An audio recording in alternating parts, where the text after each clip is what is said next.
नमस्कार दोस्तों। Recently Bhopal gas tragedy के 38 साल कंप्लीट हो चुके हैं।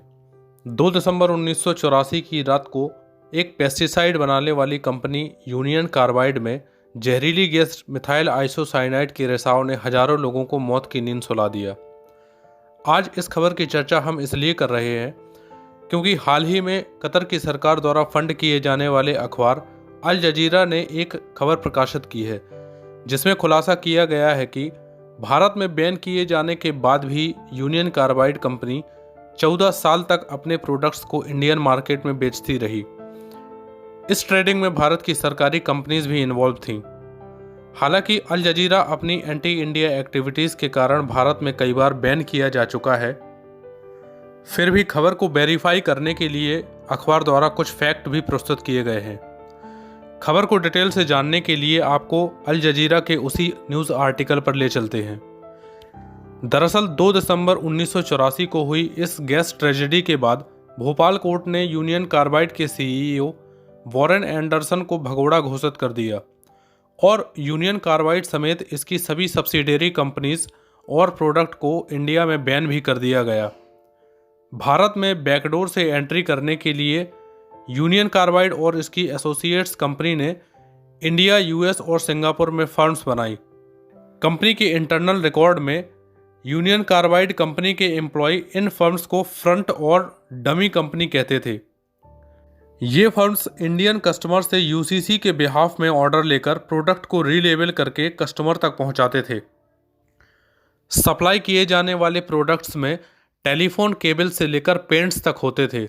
यूनियन कार्बाइड ने अपने रिकॉर्ड्स में खुद एक्सेप्ट करते हुए कहा है कि भारत से डिस्टेंस मेंटेन करने के लिए डमी कंपनीज बनाना जरूरी था, क्योंकि कोर्ट ने भारत में इसकी सभी मूवेबल और इमूवेबल एसेट्स को फ्रीज कर दिया था। कंपनी ने यहाँ तक खुलासा किया है कि जो गवर्नमेंट कंपनी यूनियन कार्बाइड की फ्रंट कंपनी के साथ ट्रेड कर रही थी वो इस बैकडोर अरेंजमेंट के बारे में जानती थी। This type of backdoor arrangement remained till 2002. According to report, साल 1995 से 2000 के बीच कंपनी ने 55,800 टन वायर और केबल इंडियन मार्केट में बेचे।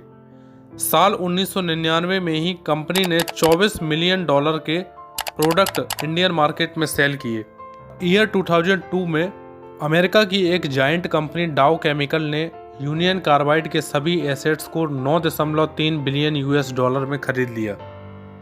ये सभी रिकॉर्ड्स तब रिवील हुए जब डाउ केमिकल यूनियन कार्बाइड और इसकी डमी कंपनीज के बीच प्रोडक्ट की प्राइसिंग को लेकर अर्ली 2000 में यूएस की एक लोकल कोर्ट में एक पिटीशन फाइल की गई।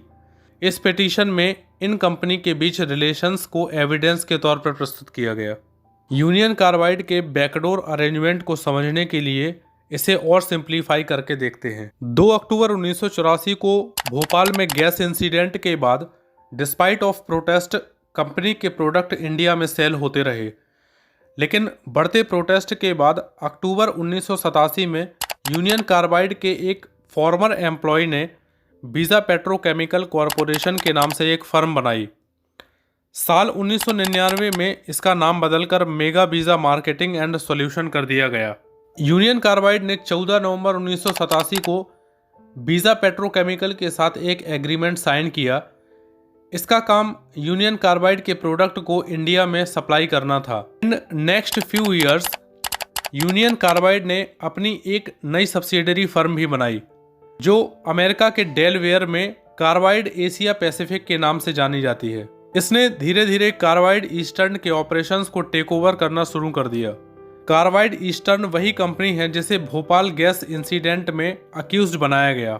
इसका मतलब ये था कि बीजा पेट्रोकेमिकल के साथ एक ऐसी कंपनी ने एग्रीमेंट साइन किया है जिसका भोपाल गैस इंसिडेंट से कोई लेना देना ही नहीं है। ईयर 1992 में भोपाल के चीफ जुडिशियल मजिस्ट्रेट ने यूनियन कार्बाइड की सभी मूवेबल और इमूवेबल एसेट्स को इंडिया में फ्रीज कर दिया। हालांकि कंपनी के लिए इंडिया में ट्रेड को कंटिन्यू करना मुश्किल हो गया, लेकिन भारत के लॉस के लूप होल्स को ढूंढना किसी भी कंपनी के लिए ज़्यादा मुश्किल काम नहीं था। अब पिक्चर में आते हैं मुंबई के यंग बिजनेसमैन अजय मित्तल, तो आर्शिया लिमिटेड नाम की एक logistic and supply chain firms को ऑन करते थे। मित्तल ग्रुप की उस समय तक मुंबई में करीब 3000 बिल्डिंग हुआ करती थी। यूनियन कार्बाइड्स की प्रॉपर्टी सीज होने के बाद कंपनी ने बीजा पेट्रोकेमिकल के साथ अपने एग्रीमेंट्स को समाप्त कर दिया और अजय मित्तल की फर्म मेगा ग्लोबल सर्विस के साथ एग्रीमेंट साइन किया। मेगा ग्लोबल सर्विस का काम यूनियन कार्बाइड के प्रोडक्ट्स को खरीदकर उसे अलग नाम से रिलेबल कर इंडिया में कस्टमर्स तक पहुंचाना था। आगे चलकर अजय मित्तल ने बीजा पेट्रोकेमिकल के 89.5% स्टेक को भी खरीद लिया। अब बीजा पेट्रोकेमिकल भारत में कस्टमर्स से ऑर्डर लेकर प्राइसिंग की नेगोशिएटिंग डिटेल्स को मेगा ग्लोबल सर्विस और यूनियन कार्बाइड एशिया पैसिफिक को ट्रांसफर करती थी, जो फर्दर इस डिटेल को पेरेंट कंपनी यूनियन कार्बाइड के पास भेजती थी। अगर बायर एग्री होता है तो union carbide mega global service को अपने प्रोडक्ट्स को सेल कर देती थी और मेगा ग्लोबल सर्विस प्रोडक्ट्स को रीलेबल कर डिफरेंट रूट्स से इंडिया तक पहुंचाती थी।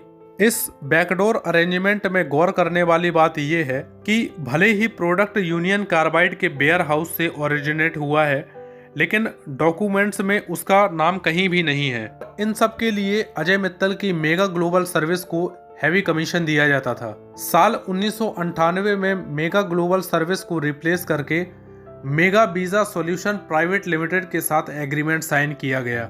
इस कंपनी के मालिक भी अजय मित्तल थे। इस बैकडोर अरेंजमेंट के द्वारा यूनियन कार्बाइड से ट्रेड करने वाली कंपनियों में भारत की कई दिग्गज प्राइवेट और गवर्नमेंट ओन्ड कंपनीज भी शामिल थीं। इनमें mainly gas authority of India limited और इंडियन ऑयल कॉरपोरेशन के नाम शामिल हैं। कई स्टेट गवर्नमेंट प्रमोटेड कंपनीज भी इस लिस्ट में शामिल हैं जो यूनियन कार्बाइड के साथ ट्रेड करती थीं। इनमें गुजरात की एल्कलाइज एंड केमिकल लिमिटेड, तमिलनाडु की इंडिया एडिटिव लिमिटेड और मध्य प्रदेश की विंद टेलीलिंक लिमिटेड शामिल है, जो यूसीसी के प्रोडक्ट को खरीदती थी। इसके अलावा कई प्राइवेट फर्म्स भी थी जिनमें Reliance industry, Sterlite industry, Finolex cable और भी कई कंपनियां शामिल थीं। इस शॉकिंग न्यूज़ को पढ़ने के बाद सवाल उठता है कि भोपाल के इस डिजास्टरस इंसिडेंट के लिए सोल रिस्पॉन्सिबल यूनियन कार्बाइड कैसे डिकेड से भी ज्यादा समय तक इंडियन मार्केट से प्रॉफिट कमाती रही। आई एम श्योर इस डिजास्टर को फेस करने वाले खुद को ठगा हुआ महसूस जरूर कर रहे होंगे। According to my opinion, Supreme Court को इसमें संज्ञान लेते हुए यूनियन कार्बाइड के साथ डायरेक्टली और इनडायरेक्टली बिजनेस में इन्वॉल्व रहने वाली इंस्टीट्यूशंस को भोपाल के लोगों को मुआवजा देने के ऑर्डर दिए जाने चाहिए। आप इस मुद्दे पर कमेंट बॉक्स में अपनी राय जरूर दें। तब तक के लिए जय हिंद।